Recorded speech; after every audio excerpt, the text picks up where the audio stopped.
अवधूत चिंतन श्री गुरुदेव दत्त। तुम्हा सगळ्यांचं आपल्या चॅनलमध्ये पुन्हा एकदा स्वागत करते। तुमचा दिवस हा आनंदी जावो, शुभ जावो आणि स्वामीमय जावो अशी स्वामींचरणी प्रार्थना करते। तर आजचा विषय आपला होणार आहे बघा, कोजागिरी पौर्णिमा येत आहे। कोजागिरी पौर्णिमा येत आहे 16 तारखेला। तर 16 तारखेला पौर्णिमा चालू होणार आहे रात्री आणि 17 तारखेला पौर्णिमा दुपारी म्हणजे दुपारनंतर संपणार आहे। तर बऱ्याच महिलांचा असा प्रश्न आहे की ताई सत्यनारायण कधी करावा। तर सत्यनारायण पूजा जी असते ती आपल्याला 17 तारखेला करायची आहे, कारण 16 तारखेला प्रदोष काळ जो असतो तो निघून जातो, त्यानंतर पौर्णिमा चालू होणार आहे आणि आपली 17 तारखेला सूर्याने बघितलेली असते उदय मुहूर्तानुसार। तर आपल्याला 17 तारखेलाच जे दिंडोरी प्रणीत आपलं म्हणजे कॅलेंडर आहे त्यामध्ये दिलेलं आहे की 17ला आपल्याला सत्यनारायण पूजा ही करायची आहे। तर सत्यनारायण पूजा ही दिंडोरी प्रणीत केंद्रानुसार आपण घरच्या घरी ब्राह्मण बाबांना न बोलवता, भटजींना न बोलवता आपण कशा प्रकारे करू शकतो। आणि कोजागिरी पौर्णिमेपासून तुम्ही दर महिन्याला सत्यनारायण पूजा सुरुवात करू शकता। जर कधी करत नसणार तर नक्कीच तुम्ही ही जी सत्यनारायण पूजा जी असते करायला म्हणजे चालू करा। दर पौर्णिमेला एका महिन्यात एक वेळा पौर्णिमा येत असते, तर दर पौर्णिमेला सत्यनारायण पूजा ही कराच। लक्ष्मी प्राप्तीसाठी खूप महत्वाची अशी सेवा आहे। ज्या घरामध्ये जी ही सत्यनारायण पूजा करण्यात येते त्या घरांमध्ये नक्कीच बदल घडून आलेले आहेत। बऱ्याच लोकांचे अनुभव देखील मी ऐकलेले आहेत, माझ्या डोळ्यांसमोर बदल झालेला आहे। म्हणून तुम्हाला सगळ्यांना सांगेल की नक्कीच ही सत्यनारायणची जी पूजा असते दिंडोरी प्रणीत जी गुरुमाऊलींनी सांगितली असते की घरच्या घरी आपण कोणत्या पद्धतीने, अगदी साधी आणि सोपी पद्धत आहे त्या पद्धतीने सत्यनारायण पूजा आपण करू शकतो। अगदी थोडासा आपल्याला प्रसाद बनवायचा असतो, अगदी थोड्या म्हणजे आपल्या घरातल्या वस्तूपासूनच आपण ही पूजा मांडणी जी असते ती करू शकतो। तर आपल्या घरातील धनधान्य जे असतात त्यांची पूजा या सत्यनारायण पूजेमध्ये होत असते।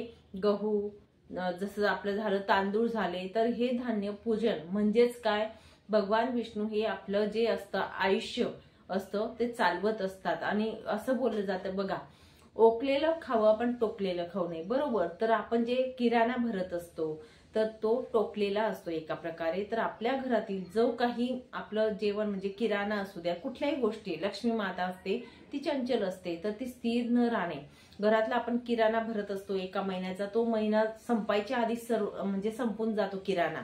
अशा गोष्टी बऱ्याच घरांमध्ये असतं, म्हणजे ही लक्ष्मी अलक्ष्मीची लक्षणं आहेत। लक्ष्मी माता येते पण ती स्थिर राहत नाही। तर त्यासाठी आपल्याला ही जी पूजा असते सत्यनारायण भगवानची पूजा असते ती करायची असते। म्हणजेच काय, सत्यनारायणची पूजा म्हणजे आपल्या घरातील धनधान्य जे असतं त्याचं पूजन केलं जातं आणि या प्रकारे लक्ष्मी मातेला आपण स्थिर रूपात ठेवू शकतो आपल्या घरामध्ये। पण ही पौर्णिमेची पूजा खूप आवश्यक आहे लक्ष्मी स्थिर राहण्यासाठी, म्हणून सगळ्यांनी ही पूजा करावी। आता पूजा मांडणी कशी करावी, काय करावी, आपण घरच्या घरी कशा पद्धतीने आपण पूजा मांडू शकतो ते आपण आता बघूया। नंतर तुम्हाला तुमच्यासोबत बोलते। चला मग आता पूजा मांडणी आपण बघूयात। इथे कलश भरलेला, गहूची रास करायची, गव्हावर हळदी कुंकू टाकायचा, कलश भरायचा, स्वस्तिक काढायची, 5 बोट उमटवायची कलशावरती, पाणी भरायचं, पाण्यामध्ये आपल्याला एक सुपारी, एक नाणं, हळदी कुंकू टाकायचं आहे पाण्यात। इथे आपण नागवेलीची पानं घेतले तरी चालतात, मी आंब्याची पानं घेतलेले आहेत 5, नागवेलीचे असले तरीही चालतात, आंब्याचेही चालतात। आणि इथे तुम्हाला नागवेलीचे पानं ठेवायचे आहेत। आणि जर नागवेलीचे पानं नाहीच मिळाले तुम्हाला तर आंब्याचे पानही तुम्ही घेऊ शकता। तर नाहीच मिळाले तर बोलते मी तुम्हाला। तर हळदी कुंकू, एक फूल टाकायचे कलशामध्ये आणि आपल्या कलशावरती आपली डिश ठेवायची आहे। तांब्याची डिश जी असते ती माझी छोटी आहे, माझ्याकडे ती ठेवते मी। त्याच्यामध्ये आपल्याला तांदूळ ठेवायचे आहेत भरून, तांदूळावरती हळदी कुंकू व्हायचं आहे। नंतर आपल्याला बाळकृष्ण आहेत त्यांची मूर्ती ठेवायची आहे, दिसत असेल तुम्हाला, बाळकृष्ण असतील त्यांची मूर्ती ठेवायची आहे। आणि पाठीमागे नंतर मग आपल्याला सत्यनारायण भगवानांचा फोटो ठेवायचा आहे। ही बोललेली होती, ज्या आपल्या सुपाऱ्या असतात त्याच मांडायच्या आहेत आपल्याला, ज्या दरवेळेस आपण पौर्णिमेला मांडत असतो त्याच सुपाऱ्या आपल्याला मांडायच्या असतात। तर हे बघा, असे पॅकिंगचे माझे पाऊच आहेत, त्याच्यात मी ठेवून दिलेले आहेत वरुण देवता, देवी आणि गणपती बाप्पा। ठीक आहे, अशा प्रकारे पाऊच बनवून घ्यायचे। तर आपल्याला इथे आधी अक्षदा ठेवायच्या आहेत। तिघी पानांवरती अक्षदा ठेवा। अक्षदा ठेवल्यानंतर हळदी कुंकू वाहायचं आहे। हळद कुंकू मी तुमच्याशी बोलते, पण मी इथे जेव्हा हे करेल ना तेव्हा आपलं मंत्र चालू ठेवायचा सत्यनारायण भगवानांचा। तर त्याच्यानंतर गणपती बाप्पांची स्थापना करत असताना गणपती बाप्पांचा मंत्र आपल्याला बोलायचा आहे। गणपती बाप्पांचा मंत्र कोणता, तर ओम गण गणपते नमः। तर ओम गण गणपते नमः, ओम गण गणपते नमः, ओम गण गणपते नमः। कुलस्वामिनी आई मध्यभागी असतात। ओम ऐं ह्रीं क्लीं चामुंडाय विचे, ओम ऐं ह्रीं क्लीं चामुंडाय विचे, ओम ऐं ह्रीं क्लीं चामुंडाय विचे। त्याच्यानंतर वरुण देवता, वरुण देवताय नमः, वरुण देवताय नमः, वरुण देवताय नमः। या प्रकारे आपला स्थापना करून घ्यायची। तेलाचा दिवा प्रज्वलित केलाय, तुपाचा दिवा नंतर आपण आरती करताना लावणार आहोत। धूप आणि हळदी कुंकू इथे घेतलेला आहे जवळ, आपण अशा प्रकारे मांडणी केली। त्याच्यानंतर आपल्याला गणपती बाप्पांची पूजा करायची। ओम गण गणपते नमः, ओम गण गणपते नमः, ओम गण गणपते नमः। हे गणपती बाप्पा, मी तुम्हाला अक्षदा, फूल, धूप, दीप दाखवत आहे असं बोलायचं आहे आपल्याला। मंत्र स्तोत्र येत नसले तर काही हरकत नाही। फूल, दीप समर्पयामि, धूपम समर्पयामि। त्याच्यानंतर कुलस्वामिनी आई, ओम ऐं ह्रीं क्लीं चामुंडाय विचे। हे कुलस्वामिनी आई, मी तुम्हाला गंध अक्षदा वाहत आहे, समर्पण अर्पण करत आहे। मी तुम्हाला फूल अर्पण करत आहे, मी तुम्हाला धूप दीप दाखवत आहे। धूपम दीपम समर्पयामि।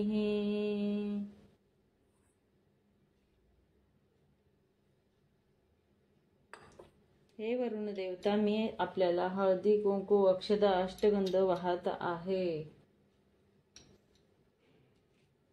मी तुम्हाला फूल अर्पण करत आहे, धूप दीप दाखवत आहे।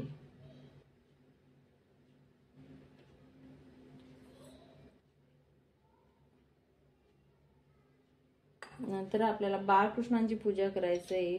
ओम नारायणाय विघ्ने वासुदेवाय धीमहि तन्नो विष्णु प्रचोदयात्, ओम नारायणाय विघ्ने वासुदेवाय धीमहि तन्नो विष्णु प्रचोदयात्, ओम नारायणाय विघ्ने वासुदेवाय धीमहि तन्नो विष्णु प्रचोदयात्, ओम नारायणाय विघ्ने वासुदेवाय धीमहि तन्नो विष्णु प्रचोदयात्। धूपम दीपम समर्पयामि, धूपम दीपम समर्पयामि। सत्यनारायण भगवान की जय, सत्यनारायण भगवान की जय, सत्यनारायण भगवान की जय।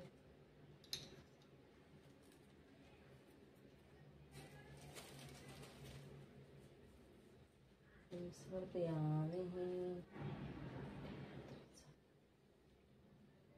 सत्यनारायण भगवान की जय, सत्यनारायण भगवान की जय। धूपम दीपम समर्पयामि।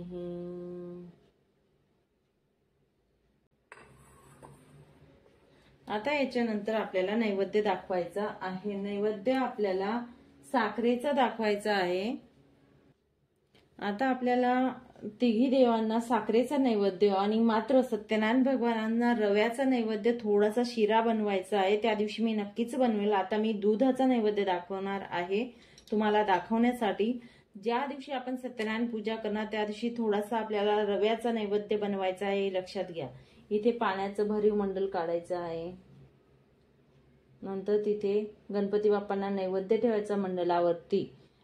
नैवेद्यम समर्पाय, गणपती बाप्पाचा नैवेद्य ठेवत असताना तुळशीचं पान ठेवायचं नाही, लक्षात घ्या। गणपती बाप्पांना नैवेद्य दाखवायचं, त्याच्यानंतर कुलस्वामिनी आईला नैवेद्य दाखवायचा आणि नंतर वरुण देवतांना नैवेद्य दाखवायचं आहे। आपले नैवेद्याचे जे मंत्र आहेत तशा प्रकारे आपण नैवेद्य सगळ्यांनाच माहिती कसे दाखवायचे, त्या पद्धतीने आपण नैवेद्य इथे दाखवायचे आहेत। त्याच्यानंतर सत्यनारायण भगवानांना नैवेद्य दाखवू आपण। सत्यनारायण भगवानांना नैवेद्य दाखवायचा आहे। इथे भरीव मंडल करायचं पाण्याने। तिथे आपल्याला शिराचा नैवेद्य, मी दूध घेत आहे, परत सांगते शिरा ठेवायचा आहे. शिऱ्याचा जो नैवेद्य आहे तो त्याच्यावरती गायत्री मंत्र बोलून पाणी शिंपडायचं आहे 3 वेळा. ओम तत्सवितुर्वरेण्यं भर्गो देवस्य धीमहि धियो यो नः प्रचोदयात. या प्रकारे ओम तत्सवितुर्वरेण्यं भर्गो देवस्य धीमहि धियो यो नः प्रचोदयात 3 वेळा पाणी शिंपडल्यानंतर जे प्रसाद आहे तो 6 वेळा आपण जो नैवेद्याचा मंत्र जो आहे तो बोलायचा आहे. ओम प्राणाय सहा, व्यानाय सहा, उदानाय सहा, अपानाय सहा, समानाय सहा, ब्रह्मणे सहा नैवेद्यम समर्पयामी. इथे किंवा सत्यनारायण भगवानांच्या चरणी हे जे तुळशी पाणी ते अर्पण करायचं आहे आपल्याला.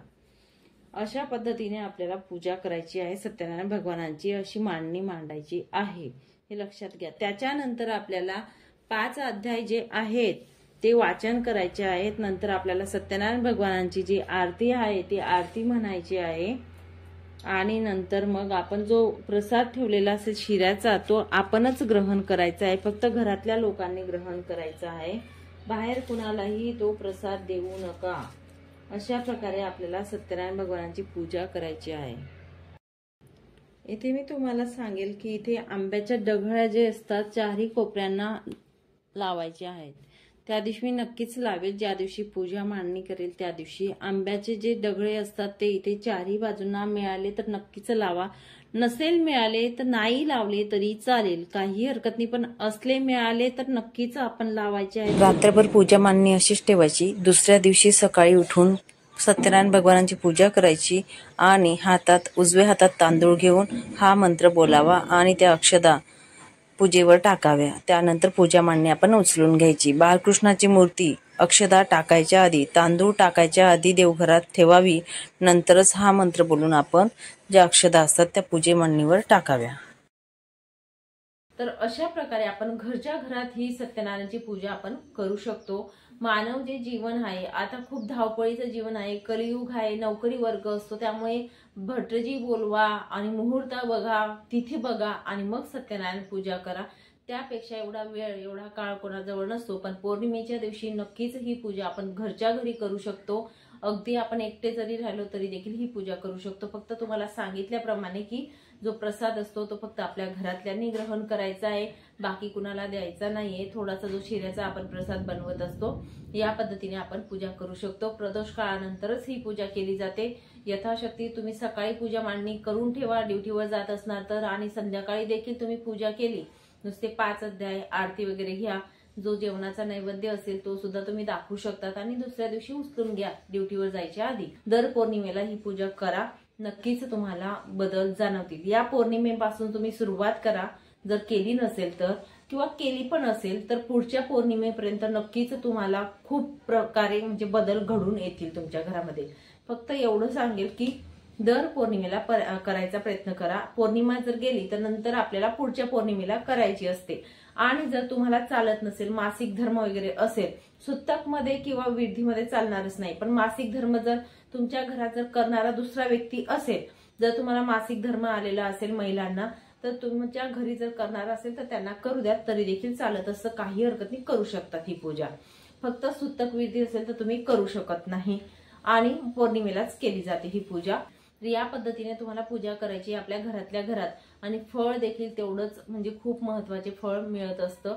म्हणजे लक्ष्मी आपल्या घरात स्थिर राहत असते. आपल्याला कुठेतरी कष्टासोबत अध्यात्म करायचं असतं. आपण कष्ट करत जातो, पैसा येतो पण तो टिकतच नाही. दुखणं खुपणं काही ना काही आजार काहीतरी चालूच असतं. या प्रकारे आपल्या घरातून तो जात असतो, तर तो कुठेतरी आळा बसतो. म्हणून ही पूजा नक्कीच सगळ्यांनी करा. या कोजागिरी पौर्णिमेपासून सुरुवात करा आणि पुढच्या पौर्णिमेपर्यंत नक्कीच, पुढच्या वर्षाची जी कोजागिरी पौर्णिमा येईल तोपर्यंत तुम्हाला नक्कीच 100% याचा रिझल्ट बघायला मिळेल. तर चला मग अशा प्रकारे तुम्हाला पूजा करायची आहे. सगळ्यांनी नक्कीच कोजागिरीला सत्यनारायण पूजा ही करायचीच आहे. चला मग सांगितलेली माहिती जी आहे ती इथेच थांबवते, महाराजांच्या चरणी अर्पण करते आणि इथेच विराम घेते. नंतर अजून भेटेल अशाच एका व्हिडिओ सोबत. तोपर्यंत श्री स्वामी समर्थ अवधूत चिंतन श्री गुरुदेव दत्त. माहिती आवडली असेल तर नक्कीच लाईक करा, शेअर करा आणि सबस्क्राईब करा, जेणेकरून येणारा प्रत्येक व्हिडिओ हा तुमच्यापर्यंत येईल. म्हणून सबस्क्राईब करायला विसरू नका. श्री स्वामी समर्थ.